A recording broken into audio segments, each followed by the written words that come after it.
কিছু সাহাবী নবীর বাসায় আসলো নবীর ইবাদত বন্দেগী কেমন খোঁজ খবর নেওয়ার জন্য।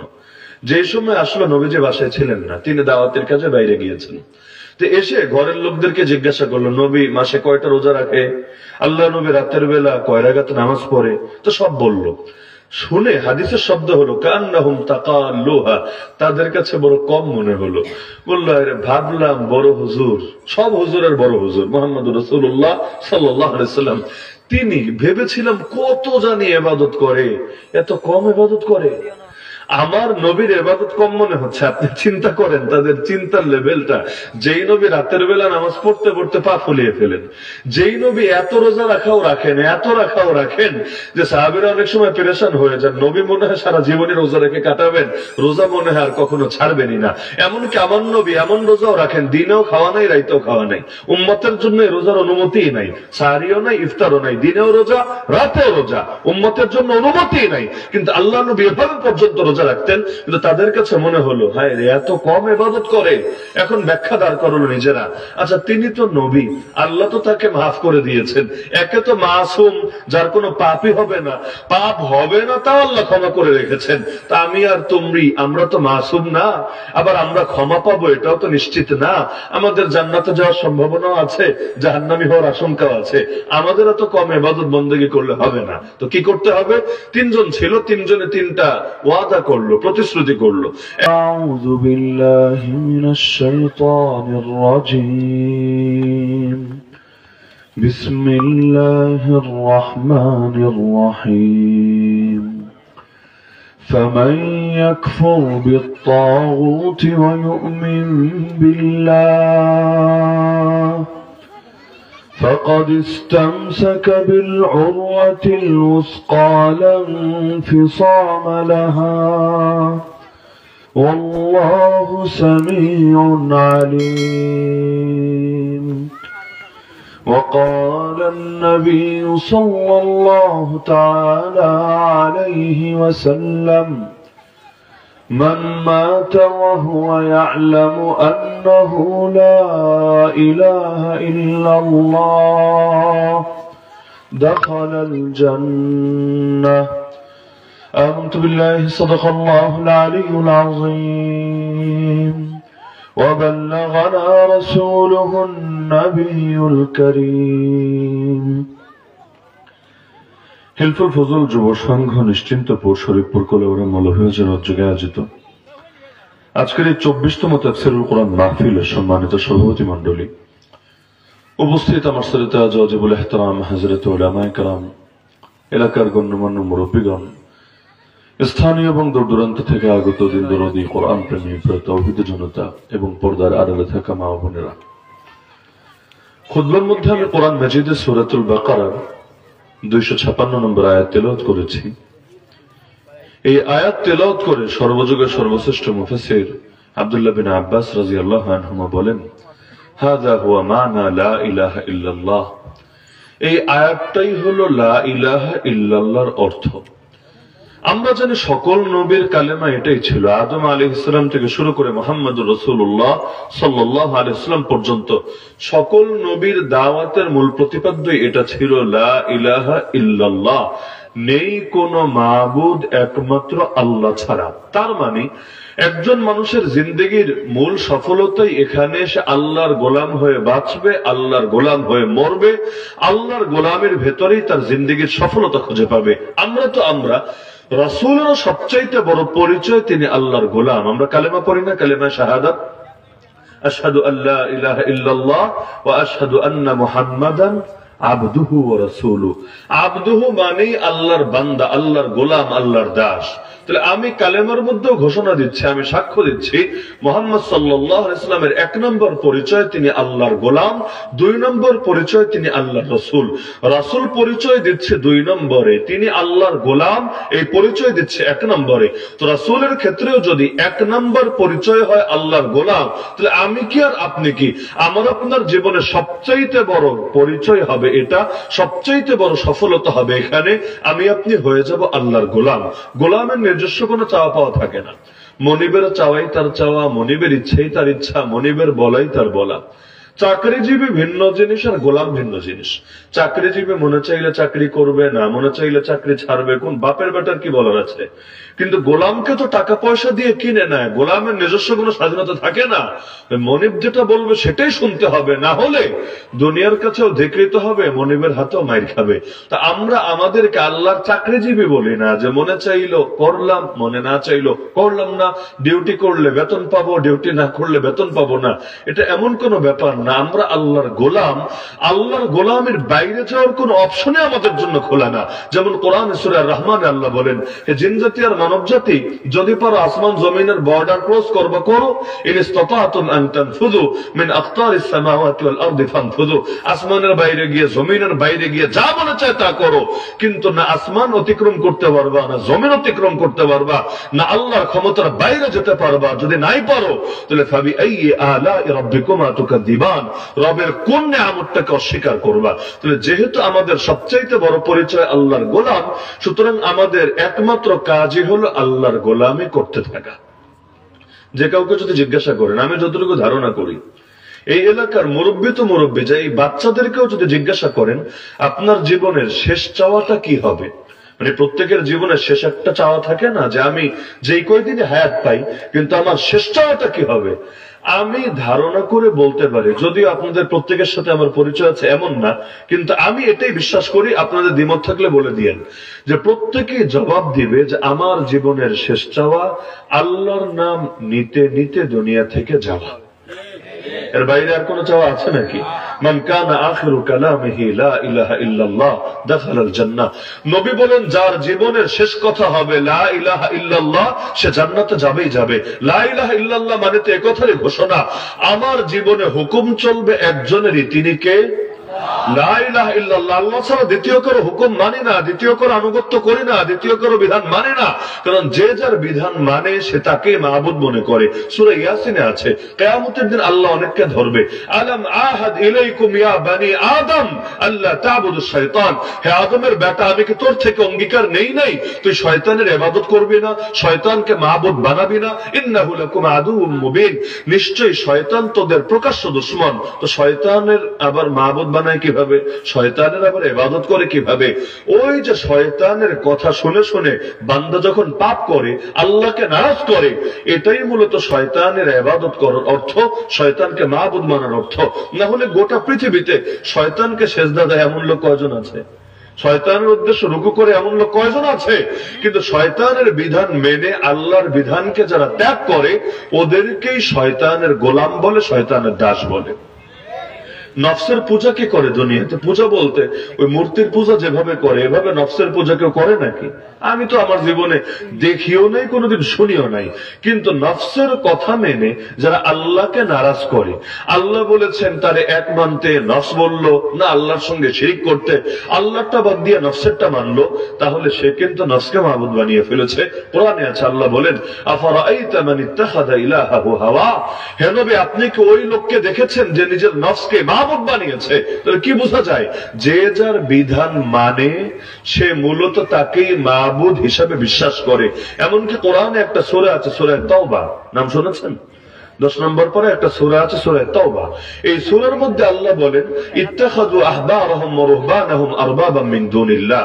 ইহুদি খ্রিস্টানরা আল্লাহকে বাদ দিয়ে নিজেদের পীর আর হুজুরদেরকে মাহবুদ বানিয়ে নিয়েছে, রব বানিয়ে নিয়েছে। আল্লাহ বলছেন, আমার নবী এই আয়াতটা যখন তেলাওয়াত করলেন, তার সামনে এক সাহাবী বসা, যে নও মুসলিম। নও মুসলিম বুঝেন তো? এই কয়দিন আগে মাত্র কালেমা পড়েছে। তার নাম হলো আদি বিন হাতেম, মানে ওই বিখ্যাত দানবীর আছেন হাতেম তাই, নাম শুনেছেন সবাই। ওই হাতেম তাইয়ের পুত্র আদি বিন হাতেম এতকাল কাফের ছিল, এতকাল ইহুদি ছিল, এই মাত্র কয়দিন আগে মুসলমান হয়েছে। তো নবী যখন এই আয়াত পড়লেন, সূরা তাওবার আয়াত, যে ইহুদি খ্রিস্টানরা আল্লাহকে বাদ দিয়ে নিজেদের আলেম আর পীরদেরকে রব বানিয়ে নিয়েছে, তিনি চমকে উঠলেন। তিনি বললেন, ইয়া রাসূলুল্লাহ, আমিও তো এতদিন ওই ধর্মে ছিলাম, আমরা তো আল্লাহকেই রব বলি, আমরা তো আলেমদেরকে রব বলি না, পীরদেরকে রব বলি না। তাহলে আল্লাহ তো মিথ্যা বলেন না, সাদাকাল্লাহুল আযীম, আল্লাহ যা বলেন সত্য বলেন। তাহলে আল্লাহ যা বলেন অবশ্যই সত্য, আর চোখ দিয়ে যা দেখেছি সেটারও তো মিথ্যা মনে করতে পারি না। তা আমি কি এখন আয়াত মানবো না বাস্তবতা মানবো? দুটোর মধ্যে তো আমি মিল খুঁজে পাচ্ছি না। তো নবীজি একটু বুঝায় দেন, এই আয়াতটা তো আমার আকলে ধরছে না। আল্লাহ রাসূল বুঝাই দিলেন, আচ্ছা আমাকে বলো তো, তোমাদের ধর্মে এমন হয়েছে কিনা আল্লাহ কোন জিনিসকে হালাল করেছেন কিন্তু তোমাদের কিছু নামধারী আলেম, নামধারী পীর সেটাকে হারাম বানিয়ে দিয়েছে, অথবা আল্লাহ হারাম করেছেন তোমাদের কিছু নামধারী আলেম, নামধারী পীর সেটাকে হালাল বানিয়ে দিয়েছে, এমন হয় কিনা? তিনি বললেন, ইয়া রাসূলুল্লাহ, এমন তো হয়, বহুত হয়েছে। কারণ ইহুদি ধর্ম, খ্রিস্ট ধর্ম বিকৃতই হয়েছে এই বেদাতীদের হাতে পড়ে। নাহলে আল্লাহ কি তাওহীদ দিয়েছিলেন না শিরিক দিয়েছিলেন? আল্লাহ কি ইমানদারি দিয়েছিলেন না কুফরি দিয়েছিলেন? তা আল্লাহ তো কোন নবীকে বাতিল ধর্ম দেন নাই, সব নবীকে হক ধর্ম দিয়েছেন। নবী মুসার ধর্ম হক ছিল না বাতিল ছিল? নবী ঈসার ধর্ম হক ছিল না বাতিল ছিল? তারা জাতিকে আল্লাহকে এক মানতে বলেছিল না বহু মানতে বলেছিল? তা সব যদি ঠিকই থাকে, লা ইলাহা ইল্লাল্লাহ যদি তাদের দাওয়াত হয়ে থাকে, তাহলে তাদের জাতিগুলো শিরকে লিপ্ত হলো কেন? এগুলো মূর্তি পূজারিতে আক্রান্ত হলো কেন? এগুলো আল্লাহকে এক না মেনে, খ্রিস্টানরা আল্লাহকে তিন মানে, তিন, এইরকম নিকৃষ্ট নিকৃষ্ট শিরকে লিপ্ত হলো কেন? এর দায় কার? এর দায় কি নবীর? না, নবী তো ওদেরকে এই শিক্ষা দিয়ে যান নাই। তাহলে ধর্ম বিকৃত হলো কিভাবে? একমাত্র জবাব, দ্বিতীয় কোনো জবাব নাই, একমাত্র জবাব, ধর্মগুলো বিকৃত হয়েছে বেদাতীদের কবলে পড়ে। বেদাতি বুঝেন? যারা ধর্মের নামে এমন কিছু চালায় যেটা আসলে ধর্ম না। এটা হয়তো made in China, made in Japan, made in Afghanistan, মানে নিজেরা বানাই নিছে, এক একটা বানিয়ে নিয়ে চালিয়ে দেয় আল্লাহর নামে, চালিয়ে দেয় নবীর নামে। যেমন কোরআনে 28 নম্বর পরে একটা সূরা আছে, সূরা হাদীদ। এই সূরার সর্বশেষ পৃষ্ঠায় গিয়ে আল্লাহ বলেন, ওয়ারাহবানিয়াতান ইবতাদাউহা মা কাতাবনাহা আলাইহিম ইল্লা ইবতিগা রিদওয়ানিল্লাহ। খ্রিস্টানরা একটা বিধান নিজেরা আবিষ্কার করেছে যেটার নাম বৈরাগ্যবাদ, সন্ন্যাসবাদ। মানে হলো বিয়া শাদী করবে না, চিরকুমার হয়ে থাকবে, জঙ্গলে গিয়ে ইবাদত বন্দেগী করে আসমান জমিন উল্টায় ফেলবে, কিন্তু বিয়া করবে না, সারা জীবন বিয়া থেকে দূরে থাকবে। যেটাকে বৈরাগ্যবাদ বলে, সন্ন্যাসবাদ বলে। আল্লাহ বলেন, এই বিধানটা আমি ওদেরকে দেই নাই, মা কাতাবনাহা আলাইহিম, এই বিধান আমি ওদের উপর আরোপ করি নাই। ইবতাদাউহা, এই বিধানের বেদাত ওরা নিজেরা আবিষ্কার করেছে, তবে নিয়ত খারাপ ছিল না। ইল্লা ইবতিগা রিজওয়ানিল্লাহ, আল্লাহরে খুশি করার জন্য, আল্লাহর সন্তুষ্টি পাওয়ার জন্যই ওরা এটা আবিষ্কার করেছে। ওরা ভেবেছে বিয়ে করলে তো টেনশন, সন্দেহ নাই, বিয়ে করলে টেনশন কমে না বাড়ে? বাড়বে। পা যত বাড়বে টেনশনও বাড়বে। প্রথমে ছিলেন 2 পা, পরে হলেন 4 পা, এরপর 6 পা, 8 পা, যত বাড়বে টেনশনও বাড়তে থাকবে, স্বাভাবিক ব্যাপার। ওরা চিন্তা করেছে বিয়ে মানে মাথা থাকলে মাথা ব্যথা হবে, মাথাও নাই ব্যথাও নাই, তো বিয়েও নাই টেনশনও নাই, সারা জীবন ফ্রি থাকবে, ইবাদত বন্দেগী কইরা কইরা উল্টায় ফেলবে, প্রচুর পরিমাণ ফ্রি সময় পাবে। তো এখন নিয়ত কিন্তু খারাপ ছিল না, নিয়ত ভালো ছিল। আল্লাহ বলেন, আল্লাহরে খুশি করার জন্য কাজটা করেছিল, কিন্তু আল্লাহ এটাকে ভালো বলে উল্লেখ করলেন না, এটাকে বেদাত, ইবতাদাউহা, ওরা এই বেদাত আবিষ্কার করেছে এটা বলে উল্লেখ করলেন। তাহলে দেখা যায় আল্লাহ যেটা দেন নাই, নবীজি যেটা বলেন নাই, নিজেরাই ভালো নিয়তে সেটা বানায় নিল। এই সমাজে হলে অবশ্য অনেকে খুশি হতো। যেমন একটা হাদিস শোনে আল্লাহ নবীজি জামানার, কিছু সাহাবী নবীর বাসায় আসলো নবীর ইবাদত বন্দেগী কেমন খোঁজ খবর নেওয়ার জন্য। যে সময় আসলো নবীজি বাসায় ছিলেন না, তিনি দাওয়াতের কাজে বাইরে গিয়েছেন। তো এসে ঘরের লোকদেরকে জিজ্ঞাসা করলো, নবী মাসে কয়টা রোজা রাখে? আল্লাহ নবী রাতের বেলা কয় রাকাত নামাজ পড়ে? তো সব বলল। শুনে হাদিসের শব্দ হলো কান্নাহুম তাকাল্লুহা, তাদের কাছে বড় কম মনে হলো। বললো, আরে ভাবলাম বড় হুজুর, সব হুজুরের বড় হুজুর মুহাম্মদুর রাসূলুল্লাহ সাল্লাল্লাহু আলাইহি সাল্লাম, তিনি ভেবেছিলাম কত জানি ইবাদত করে, এত কম ইবাদত করে। আমার নবীর ইবাদত কম মনে হচ্ছে। আপনি চিন্তা করেন তাদের চিন্তার লেভেলটা। যেই নবী রাতের বেলা নামাজ পড়তে পড়তে পা ফুলিয়ে ফেলেন, যেই নবী এত রোজা রাখাও রাখেন, এত রাখাও রাখেন যে সাহাবীরা অনেক সময় পেরেশান হয়ে যান। নবী মনে হয় সারা জীবনে রোজা রেখে কাটাবেন, রোজা মনে হয় আর কখনো ছাড়বেনই না। এমনকি আমার নবী এমন রোজাও রাখেন, দিনেও খাওয়া নাই, রাইতেও খাওয়া নাই। উম্মতের জন্য রোজার অনুমতিই নাই, সাহরিও নাই, ইফতারও নাই, দিনেও রোজা, রাতেও রোজা, উম্মতের জন্য অনুমতিই নাই। কিন্তু আল্লাহ নবী এভাবে পর্যন্ত রোজা রাখতেন, কিন্তু তাদের কাছে মনে হলো, হায় রে, এত কম ইবাদত করে। এখন ব্যাখ্যা দাঁড় করলো নিজেরা। আচ্ছা, তিনি তো নবী, আল্লাহ তো তাকে মাফ করে দিয়েছেন। একে তো মাসুম, যার কোনো পাপই হবে না, পাপ হবে না তাও আল্লাহ ক্ষমা করে রেখেছেন। তা আমি আর তুমি, আমরা তো মাসুম না, আবার আমরা ক্ষমা পাবো এটাও তো নিশ্চিত না। আমাদের জান্নাতে যাওয়ার সম্ভাবনাও আছে, জাহান্নামী হওয়ার আশঙ্কাও আছে। আমাদের এত কম ইবাদত বন্দেগী করলে হবে না। তো কি করতে হবে? 3 জন ছিল, 3 জনে 3টা ওয়াদা করলো, প্রতিশ্রুতি করলো। 1 নাম্বার যে সে বলল, আমি যতদিন বেঁচে থাকবো ডেইলি রোজা রাখবো, একদিনও রোজা ছাড়া কাটাবো না। আপনারা হলে বলতেন মাশাআল্লাহ, মারহাবা, নারায়ে তাকবীর, আল্লাহু আকবার। কামের কাম করছে কেন? কারণ সারা জীবন রোজা রাখবে যেন তো ব্যাপার না, আসলে তো একটা বড় হিম্মতের ব্যাপার। এই হিম্মত কিন্তু আমিও করতে পারবো না। এখানে আমার মনে হয় একজনও করতে পারবে না যে যতদিন বাঁচবেন ডেইলি রোজা রাখবেন, একদিনও রোজা ছাড়া কাটাবেন না।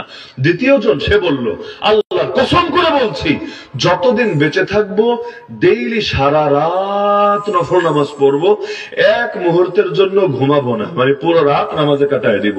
এটা শুনলে তো আপনারা বলতেন মাশাআল্লাহ, মারহাবা, নারায়ে তাকবীর, আল্লাহু আকবার, স্বাভাবিক ভাবে। 3 নম্বর জন দেখলো দিনও শেষ রাতও শেষ। একজন দিন নিয়ে নিয়েছে রোজা রাখবে বলে, আর একজন রাত নিয়ে নিয়েছে তাহাজ্জুদ পড়বে বলে, নামাজ পড়বে বলে। সে কি নিবে? দিনও নাই রাইতও নাই, কোন অপশন তো খালি নাই, নতুন কিছু তো লাগবে। সে বলল আল্লাহর কসম যতদিন বেঁচে থাকবো আমি কোনো বিয়া শাদী করবো না, না কুমারী নারী না বিধবা নারী, আমি কোনো বিয়া শাদী করবো না, সারা জীবন বিয়া মুক্ত থাকবো, চিরকুমার হয়ে থাকবো, অনেক বেশি ইবাদত বন্দেগী করবো। 3 জন 3 কসম খেয়ে বাড়িতে ফিরে গেল। আল্লাহ নবীজি যখন আসলেন তাকে শোনানো হলো এই 3 পাগল আসছিল, এভাবে এভাবে কসম করে গেছে। নবীজি খুশি তো হলেনই না, রাগান্বিত হয়ে ধমক দিয়ে তিনি বললেন ওয়াল্লাহি ইন্নী লাআলামুকুম বিল্লাহি ওয়া আতকাকুম লাহু, আল্লাহর কসম আল্লাহর ব্যাপারে আমার ইলম সবচাইতে বেশি, আল্লাহর ভয় আমার দিলে সবচাইতে বেশি। এরপরও আমি মাসে কিছুদিন রোজা রাখি, কিছুদিন রোজা ছাড়া কাটাই, রাতে কিছু সময় নামাজ পড়ি, কিছু সময় ঘুমাই, ওয়া আতাজাওয়াজুন নিসা, এবং আমি বিয়ে শাদীও করি। এই সবগুলোই হলো আমার সুন্নাত, যে আমার সুন্নাত থেকে মুখ ফিরিয়ে নিবে ও আমার উম্মতি না। তাহলে কি বুঝলেন? ইবাদত বাড়ায়া দিলে মাকাম বাড়ে না নবীরে অনুসরণ করলে মাকাম বাড়ে? পয়েন্ট বুঝেন, ইবাদত বাড়ায়া দিলে মাকাম বাড়ে না নবীর অনুসরণ করলে মাকাম বাড়ে? যেমন আমার নবী বলেছেন আল্লাহর কাছে সবচাইতে প্রিয় রোজা দাউদ আলাইহিস সালামের রোজা। দাউদ আলাইহিস সালামের রোজা মানে কি? একদিন রোজা রাখতেন, একদিন রোজা ছাড়া কাটাতেন, আবার একদিন রোজা রাখতেন, আবার একদিন রোজা ছাড়া কাটাতেন। স্বাভাবিকভাবে মনে হবে মাসে 30 দিন রোজা রাখলে তো সব বেশি, 15 দিন রোজা রাখলে তো সব 30-এর চাইতে কম হওয়ার কথা। তো নবী বলে দিচ্ছে না, আহাব্বু সিয়াম ইলাল্লাহি সিয়ামু দাউদ, আল্লাহর কাছে বেশি প্রিয় দাউদ আলাইহিস সালামেরটা। বলবেন কেন? সহজ ব্যাপার, ডেইলি যদি রোজা রাখে রোজা অভ্যাস হয়ে যাবে, অভ্যাস, তখন রোজার কষ্টটা আর ফিল হবে না। কিন্তু একদিন পর একদিন যখন রাখবে তাহলে এটা অভ্যাস এত সহজে হবে না, বরং কষ্ট লাগবে প্রতিদিনই। তার যেহেতু মাঝখানে একটা গ্যাপ আছে, এটা তার স্বাভাবিক রুটিন হবে না, কষ্ট লাগবে। যেহেতু কষ্ট লাগতে থাকবে আল্লাহর কাছে তার মাকামও বাড়তে থাকবে। তো মূল হলো নবীদের অনুসরণ করা। যেমন উদাহরণ দেই, রোজা রাখা ভালো না খারাপ? সবাই একমত তো? রোজা রাখা ভালো না খারাপ? ঈদের দিন রোজা রাখলে কয়টা সওয়াব? কোরবানির দিন রাখলে, কোরবানির পরের 3 দিন রাখলে, এই যে একটু আগে বললেন রোজা রাখলে সওয়াব, এখন বলছেন বছরে এই 5 দিন রোজা রাখলে সওয়াব না, উল্টা পাপ। পাপ কেন? কারণ বাকি সময়গুলো নবী থেকে রোজা রাখা প্রমাণিত, এই 5 দিন নবী থেকে রোজা রাখার ব্যাপারটা প্রমাণিত না, উল্টা নিষিদ্ধ। তো সুতরাং রোজা রাখা ভালো আপন জায়গায় সত্য, কিন্তু যেখানে রোজা রাখলে নবীর অনুসরণ হয় না, উল্টা নবীর সাথে ব্যতিক্রম হয়, সেখানে রোজা রাখলে সওয়াব হয় না, উল্টা পাপ হয়, উল্টা গুনাহ হয়। নামাজ পড়া ভালো না খারাপ? সবাই একমত। কিন্তু দিনে 3টা টাইম এমন আছে নামাজ পড়লে সওয়াব হয় না, উল্টা পাপ হয়। জানেন না সবাই 3টা টাইম? এমন 3টা টাইম আছে, যখন সূর্য ওঠে, যখন ডোবে, যখন ঠিক মাথার উপরে থাকে। এই 3 টাইমে নামাজ পড়লে সওয়াব হয় না, উল্টা পাপ হয়, গুনাহ হয়। এই 3টা হলো নামাজের নিষিদ্ধ সময়। ওই ক্যালেন্ডার দেখলেও দেখবেন নামাজের চিরস্থায়ী ক্যালেন্ডারে লেখা আছে যে ডেইলি এই 3 টাইমে নামাজ পড়া নিষিদ্ধ। তাহলে কি বুঝলেন? ইবাদত খালি আন্দাগুন্দা করলেই হয় না, নবীর তরিকা অনুসারে করতে হয়। এজন্য কালেমায় অংশ একটা না, কালেমায় অংশ কয়টা? কালেমায় যদি এক অংশ থাকতো লা ইলাহা ইল্লাল্লাহ, ইবাদত করবো খালি আল্লাহ, হুকুম মানবো খালি আল্লাহ, যে যেভাবে পারে যত বেশি ইবাদত করবে তত দাম বাড়তো। কিন্তু কালেমায় অংশ একটা না, কালেমায় অংশ 2টা। লা ইলাহা ইল্লাল্লাহ, হুকুম চলবে আল্লাহর, মুহাম্মদুর রাসূলুল্লাহ, তরিকা চলবে আমার রাসূল সাল্লাল্লাহু আলাইহি ওয়াসাল্লামের। আল্লাহ ছাড়া দ্বিতীয় কারো হুকুম মানি না, নবী ছাড়া দ্বিতীয় কারো তরিকা ফলো করতে পারি না। এতে যদি কোন পীর হোক, কোন আলেম হোক, যে হোক, আমার নবীর তরিকার বাইরে গিয়ে ভিন্ন কোন তরিকার সবক যদি দেয়, সেটাকে বেদাত ছাড়া ভিন্ন কোনো কিছু বলতে পারি না। যেমন আমার নবী কোন মানুষকে সেজদা করার অনুমতি দিয়েছেন? নবী বলেছেন যদি দিতাম তাহলে নারীদেরকে বলতাম যেন স্বামীদেরকে সেজদা করে, কিন্তু অনুমতি দেন নাই। এখন কেউ যদি বলে না অমুকের কদমে সেজদায় লুটিয়ে পড়তে হবে, অমুকের মাজারে গিয়ে সেজদা দিতে হবে, তবে এটা তোরে মানবো না নবীরা মানবো, কারণ নবীরা মানতে গেলে তোর বিরুদ্ধে যেতে হবে, তোরে মানতে গেলে নবীর বিরুদ্ধে যেতে হবে। সুতরাং ফয়সালা স্পষ্ট, কালেমা পড়েছে যার নামে তরিকাও মানবো তারটা, আর কালেমা পড়ি নাই যার নামে তার তরিকা মানতে পারি না। সুতরাং নবীর আদর্শ অনুসারে কোন মানুষকে সেজদা করতে পারবো না। এখন কেউ যদি বলে ফেরেশতারা করেছে আদম নবীকে, ভাইয়েরা করেছে ইউসুফ নবীকে, তো তুমি কি তাদের চাইতে বড় হয়ে গেছো নাকি? ফেরেশতা করতে পারলে তুমি পারবে না কেন? নবী ইউসুফের সামনে সেজদা হতে পারলে তোমার গা জ্বলবে কেন? আমাদের জবাব এক বাক্যে ক্লিয়ার। আগে বল কালেমা পড়েছিস কার নামে? যদি বলিস লা ইলাহা ইল্লাল্লাহ আদম সফিউল্লাহ, আদম নবীর নামে কালেমা পড়েছিস, ঠিক আছে, ইচ্ছা মতো সেজদা দে, সমস্যা নেই। যদি বলিস যে ইউসুফ নবীর নামে কালেমা পড়েছিস লা ইলাহা ইল্লাল্লাহ ইউসুফ সিদ্দিকুল্লাহ, ইচ্ছা মতো সেজদা দে, কোনো সমস্যা নাই। তো যদি বলিস কালেমা পড়েছিস মুহাম্মাদুর রাসূলুল্লাহ সাল্লাল্লাহু আলাইহি ওয়াসাল্লামের নামে, তাহলে নাম বেচবি একজনের কিন্তু আদর্শ মানবি আরেকজনের, এটা তো মেনে নেওয়া যায় না। বিএনপির নাম লাগালে বিএনপির আদর্শই মানা লাগে, আওয়ামী লীগের নাম লাগালে আওয়ামী লীগের আদর্শই মানা লাগে। সাইনবোর্ড একটা লাগিয়ে ভিন্ন আদর্শ মানতে গেলে দলের নেতারে লাইট কিক আউট করে দল ছাড়া করে ছাড়ে। দুনিয়াতে এক দলের নাম লাগিয়ে অন্য আদর্শ মানা যায় না। তো নবী একজনের নামে কালেমা পড়বা, সাইনবোর্ড লাগাবা, আর আরেক নবীর আদর্শ ফলো করবা, এটা তো মেনে নেওয়া যায় না। নবী মুসার নামে কালেমা পড়লে উটের গোশতও খাইতে পারবা না, আর নবী ঈসার নামে কালেমা পড়লে শুয়োরের গোশতও খেতে পারবা। কেন? এক এক শরিয়াতে আল্লাহ এক একটা হালাল করেছেন, এক একটা হারাম করেছেন। আদম নবীর শরিয়ত মানলে তাহলে খালি সেজদা না ভাই বোনও বিয়ে চলবে, কারণ ওই যুগে তো মানুষই ছিল না, উপায় তো ছিল না, ভাই বোনে বিয়ে হয়েছে। তাহলে এখন যদি কালেমা পড়ো তার নামে, তাহলে তোমার ওই ফতোয়া মানতে হবে। কিন্তু তুমিও জানো এটা অতীতি, বর্তমান না। আল্লাহ তাআলা নির্দিষ্ট সময়ের জন্য সেই ধর্ম দিয়েছেন, চিরকালের জন্য না। তো এক্সপায়ার ডেট হয়ে গেলে ওষুধ খেলেও রোগ সারে না, উল্টা রোগ আরো বাড়ে। তো সুতরাং পারলে আমার নবীর আদর্শ থেকে একটা দলিল দাও, মানুষকে সেজদা করতে পারে। যদি দলিল দিতে না পারো, তাহলে আমার নবীর নাম লাগিয়ে এই ভণ্ডামি করতে কিছুতেই দেওয়া যেতে পারে না। নবীজির নামে গান বাজায়, নাউযুবিল্লাহ মিন যালিক। যেই নবী নিজে বলেন আমি দুনিয়াতে এসেছি বাদ্যযন্ত্র ভাঙার জন্য, হাদিসে আছে আমি দুনিয়াতে এসেছি আল্লাহর পক্ষ থেকে বাদ্যযন্ত্র ভাঙার জন্য, ওই নবীর নাম লাগিয়ে নাত শরীফ সেটা পর্যন্ত বলে ঢোল তবলা বাজিয়ে, এটা যদি বেয়াদবি না হয়, বেয়াদবি কারে বলে আমারে বুঝান। যেমন নবী এসেছেন মুসলমানদের ভেতরে মূর্তি গড়তে না মূর্তি ভাঙতে। এখন কেউ যদি নবীর নামে মূর্তি বানায়, চিন্তা করে বঙ্গবন্ধুর নামে আছে, অমুকের নামে আছে, তমুকের নামে আছে, নবীরা তো আরো বেশি ভালোবাসি, নবীর নামে একটা করে বানায় রাখি আমাদের রাস্তাঘাটে। কেউ যদি এই কাজ করে যে নবীর মহব্বত দেখায় নবীর ভাস্কর্য বানায়, মূর্তি বানায়, আপনারা ওরে রাখবেন, নরে ভেঙে দিবেন। ওর মূর্তি তো ভাঙবেন, ওরে আস্ত রাখবেন, নরেও ভাঙবেন। কেন? কারণ তুই নবীর নাম লাগাচ্ছিস কিন্তু নবীর আদর্শের উল্টোটা করছিস, এটা তো মেনে নেওয়া যায় না। তো ভাস্কর্যের ক্ষেত্রে যদি এই কথা হয়, গান বাজনার ক্ষেত্রেও তো ভিন্ন কথা হওয়াটা আমার যুক্তিতে ধরে না। সুতরাং আমার মূল বার্তা হলো লা ইলাহা ইল্লাল্লাহ, গোলামি করতে হবে একজনের, তিনি কে? তবে সেটা করতে হবে একজনের তরিকা মেনে, তিনি কে?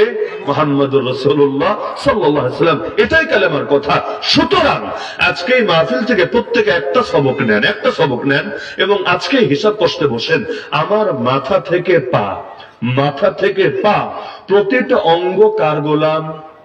আমি যেহেতু আল্লাহর গোলাম, আমার প্রতিটা অঙ্গ তো আল্লাহর গোলাম। সুতরাং আমরা এবার কাগজ কলম নিয়ে হিসাব করতে বসি, আমার প্রতিটা অঙ্গ আল্লাহর গোলামি করতে পারছে নাকি পারছে না। যদি পারে, কতটুকু পারছে, কতটুকু পারছে না। যেমন আল্লাহ আমাকে চোখ দিয়েছে, এই চোখের মালিক আমারে বানায়নি, চোখের মালিক আল্লাহ আছে, মালিক আমি না। আমার মালিকানা হলে যা মনে চায় তা করতাম, কিন্তু মালিক আল্লাহ। আল্লাহ আমাকে ব্যবহার করতে দিয়েছে, সুতরাং ব্যবহার করতে হবে তার রূপ রুলস মেনে, তার নীতিমালা মেনে, তার কন্ডিশন গুলো মেনে, এর বাইরে গিয়ে মন মতো করা যাবে না। করলে ধরা খেতে হবে। কারণ আমানত তো ভাই আমানতি। যেমন যারা সরকারে যায়, এরা জনগণের পক্ষ থেকে একটা আমানত নেয়, কাঁধে আমানত তুলে নেয়, এবং জনগণের সঙ্গে তাদের লিখিত চুক্তি থাকে, যেটাকে সংবিধান বলে। সংবিধান মানে জনগণ আর সরকারের মধ্যে লিখিত চুক্তি। যদি সেটা অনুসরণ করে গতিতে থাকার যোগ্য থাকবে, যদি অনুসরণ না করে যেই জনগণ বসাতে পারে ওই জনগণ টেনে নামাতেও পারে। তাহলে আল্লাহ ব্যবহার করতে দিয়েছেন, যে শর্ত দিয়েছেন ব্যবহার করলে আল্লাহ তাআলা প্রতিদান দিবেন। উল্টা পাল্টা করলে আল্লাহ গজব দিয়ে বরবাদও করে দিতে পারেন। যে চোখের মালিককে আজকে হিসাব করবেন, এই চোখ দিয়ে আল্লাহর গোলামি করতে পারছে কিনা। আল্লাহ যা দেখতে বলেছেন তা দেখবো, যা দেখতে বলেন নাই তা দেখবো না। আর একটা স্বাভাবিক মূলনীতি মাথায় গেঁথে রাখবেন, হারামের মজা পেয়ে গেলে হালালের মজা কিন্তু আর থাকে না। দুই বিপরীত জিনিসের মজা মানুষ একসঙ্গে পেতে পারে না। গানের মজা যে পায়, কোরআন তেলাওয়াতের মজা সে পায় না। ঘন্টার পর ঘন্টা গান শুনবে, কিন্তু ঘন্টার পর ঘন্টা গান শুনতে ক্লান্তি আসবে না। তারাবিতে ইমাম সাহেবের তেলাওয়াতটা একটু ধীরে ধীরে হলে, টাইম বেশি লাগলে চান্দি গরম হয়ে যাবে, ইমামরে হুমকি ধমকি দিতে ছাড়বে না। চোখ দিয়ে যারা হারামের মজা পেয়ে গেছে, হারামের মজা মানে কি কুদৃষ্টিপাতের মজা, সেটা রাস্তায় হেঁটে যাওয়া সুন্দরী হোক অথবা মোবাইলে টেলিভিশনের সামনে ভেসে আসে কোনো নারী হোক, এগুলোকে দেখে যারা মজা পেয়ে গেছে, ঘরের বউর মজা কিন্তু লাগবে না। কুদৃষ্টির মজা পাওয়ার মানে সুদৃষ্টির মজা থাকবে না। এই যে পরকীয়া এত বেড়েছে, ডিভোর্স বেড়েছে, দাম্পত্য কলহ বেড়েছে, আপনাদের কি ধারণা এর পেছনে চোখের অবদান নাই নাকি সবচাইতে বেশি আছে? সবচাইতে বেশি আছে। কেন? এমন লোকও দেখবেন ঘরে বিরিয়ানি রেখে বাইরে গিয়ে পান্তা ভাত খায়। এটা উদাহরণ, খাওয়ার উদাহরণ না, বাকিটা বুঝা নিয়ে। ঘরে বিরিয়ানি আছে মানে এমন কাউরে বিয়ে করে এনেছে, সবাই বলা বলি করে সে তো বউ আনে নাই, আসমানে চাঁদ এনেছে ঘরে, আসমানে চাঁদ এনেছে ঘরে। কিন্তু দেখা যায় পরে গিয়ে আবার আরেকজনের লগে টাঙ্কি মারে, যার লগে টাঙ্কি মারে ওইটা চাঁদ না, ওইটা নক্ষত্র না, ওইটা কিছু না, ওইটা হলো ওই যে গ্রাম বাংলায় রান্না বান্না করে না লাকড়ি দিয়ে, এখন তো অনেক জায়গায় করে না, বেশিরভাগ গ্যাস হয়ে গেছে, লাকড়ি দিয়ে রান্না করলে পাতিলের তলাটা কেমন থাকে এই টাইপের। কিন্তু তারপরও ঘরে পূর্ণিমার চাঁদ রেখে বাইরে গিয়ে এই অবস্থার সাথে টাঙ্কি মারে। কিসের জন্য? কারণ কুদৃষ্টির মজা যখন পেয়ে যায় সুদৃষ্টির মজা আর থাকে না। হাদিসে আছে, স্ত্রীর দিকে ভালোবাসার নজরে তাকালে, স্ত্রী স্বামীর দিকে ভালোবাসার নজরে তাকালে আল্লাহ উভয়ের দিকে রহমতের নজরে তাকান। বছরে কয়দিন স্ত্রীর দিকে মহব্বতের নজরে তাকানোর সুযোগ হয়? ওই ফিলিংসটাই তো ভেতরে থাকে না। এটা একটা স্বাভাবিক, সংসার করা লাগবে, ব্যাস করতে থাকে। কিন্তু বাইরে গিয়ে ঠিকই তাকাচ্ছে, কিন্তু স্ত্রীর দিকে এই যে মহব্বতের নজরে আলাদা করে তাকাবে, আলাদা করে দেখবে, ওই ফিলিংসটাই তো আসে না। এমনকি আল্লাহর মাখলুক আল্লাহ দেখতে বলেছেন না, মানে এই যে গাছপালা দেখবেন, আসমান দেখবেন, জমিন দেখবেন, সাগর দেখবেন, দেখে দেখে আল্লাহ শুকরিয়া আদায় করবেন। ইন্না ফি খালকিস সামাওয়াতি ওয়াল আরদ ওয়া ইখতিলাফিল লাইলি ওয়ান নাহারি লাআয়াতিন লিউলিল আলবাব আল্লাযীনা ইয়াযকুরুনা আল্লাহা কিয়ামান ওয়া কুউদান ওয়া আলা জুনুবিহিম ওয়া ইয়াতাফাক্কারুনা ফি খালকিস সামাওয়াতি ওয়াল আরদ। রহমানের বান্দাদের বৈশিষ্ট্য বলে দিচ্ছেন, তারা জিকিরও করে, ফিকিরও করে। জিকির মানে আল্লাহর স্মরণ করে দাঁড়ায়া, বৈশা, শুয়া। আর ফিকির মানে কি? আসমান জমিন আল্লাহ কিভাবে বানালেন, সুবহানাল্লাহ, আল্লাহ এত নিয়ামত দিলেন, এত কিছু করলেন। এই ফিকির করার দ্বারা ঈমান বাড়ে, জিকির করার দ্বারা ঈমান বাড়ে। খেয়াল করলে দেখবেন আমাদের ফিকির করা হয় না। জিকির হয়তো টুকটাক করি বা করি না, ফিকির কিন্তু করাই হয় না। কিন্তু প্রেমিকারে নিয়ে ফিকির করবে ওই সুযোগ আছে, কিন্তু আল্লাহর প্রেমে পড়ে আল্লাহর মাখলুক নিয়ে ফিকির করবে ওই চিন্তাটাই মাথায় আসে না। এজন্য দিলের ঈমান মজবুত হয় না। তো চোখ কার গোলাম? তো চোখ দিয়ে আল্লাহর গোলামি হচ্ছে কি হচ্ছে না, হলে কয় পার্সেন্ট হচ্ছে, কয় পার্সেন্ট হচ্ছে না, হিসাব কষা দরকার আছে নাকি নাই। কান কার গোলাম?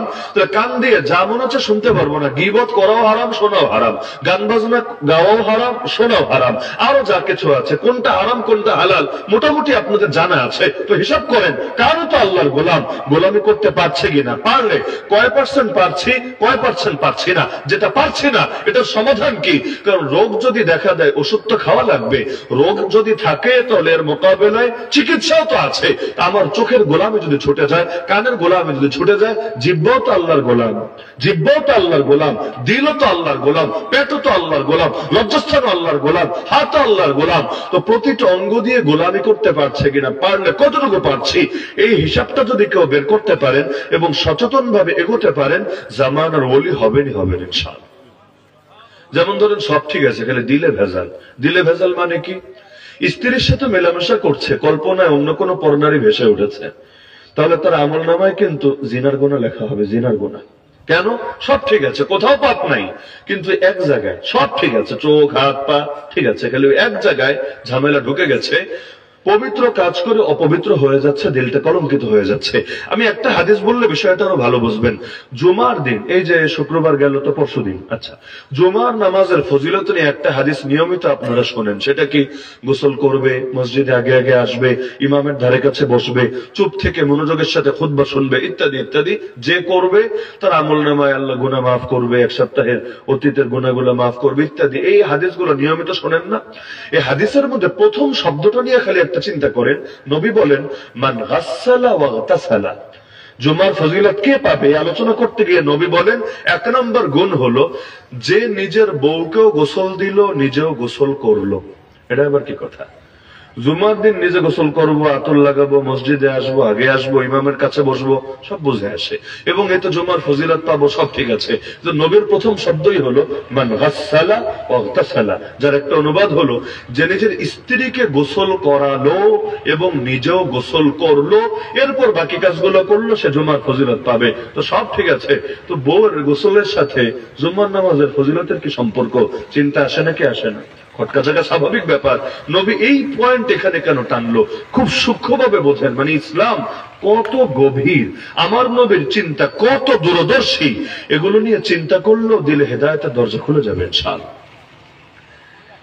স্ত্রীকে গোসল করানো মানে হাদিস উদ্দেশ্য এটা না যে জুমার দিন তার মাথায় পানি ঢেলে দিবে, গায়ে সাবান মেখে দিবে, এই গোসল সেই গোসল না। বরং নবীজির উদ্দেশ্য হলো, মুহাদ্দিসিনে কেরাম ব্যাখ্যা করেছেন, এমন কিছু করে বৃহস্পতিবার দিবাগত রাতে, শুক্রবার রাত যেটা, যার কারণে নিজেরও বাধ্যতামূলক গোসল করা লাগে, বউয়েরও গোসল করা লাগে। তো কি করলে উভয়ের গোসল করা লাগে এটা আমার বলে দেওয়া লাগবে না, সবার জানা আছে। তো এই কাজটা বৃহস্পতিবার দিবাগত রাতে কেন করা লাগবে, সম্পর্ক কি? আমরা জানি জুমার দিনের গোসলের আলাদা ফজিলত আছে, সুন্নত গোসল। এমনকি কেউ যদি ইতিকাফেও থাকে, তাহলে জুমার গোসল আর ফরজ গোসলের ব্যাপারে তার বিশেষ ছাড় আছে। জুমার দিন সে গিয়ে প্রস্তুতি নিয়ে গিয়ে গোসল করে আসবে, গুরুত্বপূর্ণ গোসল। কিন্তু এখানে ফরজ গোসলের কথা কেন টানা হচ্ছে? এর মূল কারণটা আমি শর্ট করে বলছি, মুহাদ্দিসিনে কেরাম ব্যাখ্যা করেছেন। জামে মসজিদ তো বুঝেন নাকি, যে মসজিদে জুমা হয়, এখন তো সব মসজিদে হয়ে গেছে জামে মসজিদ। মুসল্লি নাই এক কাতার, তাও জামে মসজিদ। কেন? ওই সভাপতি আর সেক্রেটারির একটু ইজ্জতে লাগে যে ওই মসজিদ জামে মসজিদ হলে আমার তো হবে না, কোন দুঃখে, পয়সা আছে বাস বানা জামে মসজিদ, মুসল্লি থাকলেও চলবে, না থাকলেও চলবে। কিন্তু এটা তো নিয়ম না। নিয়ম হলো জামে মসজিদ থাকবে ধরেন এক গ্রামের মধ্যে একটা, এখানে বহুত লোক, কয়েকটা পাঞ্জেগানা মসজিদের লোক আসবে। জামে শব্দের অর্থই হলো একত্রকারী, বিচ্ছিন্ন লোকদেরকে একত্র করবে, যাদের সাথে সপ্তাহে দেখা হয় না। ইসলামের নিজাম হলো মুসলমানের সাথে ডেইলি 5 বার দেখা হবে জামাতে, যাদের সাথে ডেইলি দেখা হয় না এদের সাথে সপ্তাহে দেখা হবে জুমাতে, যাদের সাথে জুমায়ও দেখা হয় না এদের সাথে দেখা হবে ঈদে। কয়েকটা জামে মসজিদের লোক এক খোলা ময়দানে এসে ঈদের নামাজ পড়বে। এজন্য ঈদের নামাজ মসজিদে পড়া উচিত না, খোলা মাঠে পড়া উচিত, বড় ঈদগাহে পড়া উচিত, যেখানে প্রচুর পরিমাণ লোক আসবে। এই যে জামে মসজিদে যখন লোকগুলো আসবে, যদি জামে মসজিদ কম থাকে, পয়েন্টটা বোঝেন, একটু দূর থেকে আসা লাগবে না? স্বাভাবিক, আধা কিলো, 1 কিলো, 2 কিলো, 3-4 কিলো হতে পারে। এত দূর থেকে যখন আসবে, রাস্তায় নজরের খেয়ানত মানে কুদৃষ্টিপাত হতে পারে নাকি পারে না? এই সমাজে তো মুসলমান মেয়েরাও বেপরদায় চলে, এই কারণে হয়ে যেতে পারে। আর আমরা এমন এক জামানে আছি, ইউটিউবে ওয়াজ শুনতে ঢুকবেন, তাও দেখবেন বেরিয়ে এসে নাচতে শুরু করে দিয়েছে। মানে আপনি গুনাহ করতে চান না, তো জোর করে গুনাহ করায় ছাড়বে, আপনি দেখতে চান না তো দেখায় ছাড়বে। পত্রিকা পড়তে বসবেন, দেখবেন এখানে বড় বড় করে মহিলা মানুষের ছবি দেওয়া আছে। খবর দেখতে বসবেন, দেখবেন এখানে মহিলা মানুষ এসে সব শুরু করে দিয়েছে, খবর টবর পাঠ করা, বহুত ফিতনা। তো ওই জামানায়, নবীর জামানায়, সাহাবীদের জামানায় মুসলিম মেয়েরা পর্দা করবে না, এটা কল্পনা করা যেত না। তবে এক দেশে সবাই কি মুসলমান, না মুসলিমও থাকে? তো অমুসলিম মেয়েরা কি আর ইসলাম মেনে পর্দা করবে নাকি? এটা তো সম্ভব না। তো নবীজি বোঝাচ্ছেন যে ওই যে বাড়ি থেকে মসজিদে তুমি আসবা, এখন মসজিদে আসবে একটু সওয়াব কামাতে, রাস্তায় যদি এদিক ওদিক চোখ যায় তাহলে তো তোমার বড় লস হয়ে গেল, বড় ক্ষতি হয়ে গেল। তো পাইলা কতটুকু, হারাইলা কতটুকু, প্লাস মাইনাস যোগ বিয়োগ করে দেখা যাবে লাভের চাইতে লস বেশি হয়ে গেছে। এজন্য নবীজি পরামর্শ দিচ্ছেন, উম্মতকে শিক্ষা দিয়ে দিচ্ছেন। একটা উদাহরণ দিলে বুঝবেন, পেট যখন ভরা থাকে, পেট পুরা ভরা, তখন সামনে কাচ্চি বিরিয়ানি এনে দিলেও খুব একটা আগ্রহ হবে না, বরঞ্চ মাঝে মাঝে মেজাজ গরম হবে, বেটা আনবে আগে আনতে, এখন তো দেখলেও ভালো লাগে না, বিরক্ত লাগে। কিন্তু পেট যদি খালি থাকে, কাচ্চি বিরিয়ানি লাগবে না, পান্তা ভাত দেখলেও আলাদা আগ্রহ কাজ করবে এবং খেলে মনে হবে এক অমৃত, এক এমন স্বাদ যে স্বাদ যেন দুনিয়াতে কোথাও খুঁজে পাওয়া যাবে না। তাহলে পেট ভরা এবং খালির সাথে চাহিদার একটা সম্পর্ক আছে নাকি নাই? নবীজি বুঝায় দিলেন যে জুমার দিন জুমায় যে আসবা আগে স্ত্রীর সাথে মেলামেশা করে আইসো রাতের বেলা। কেন?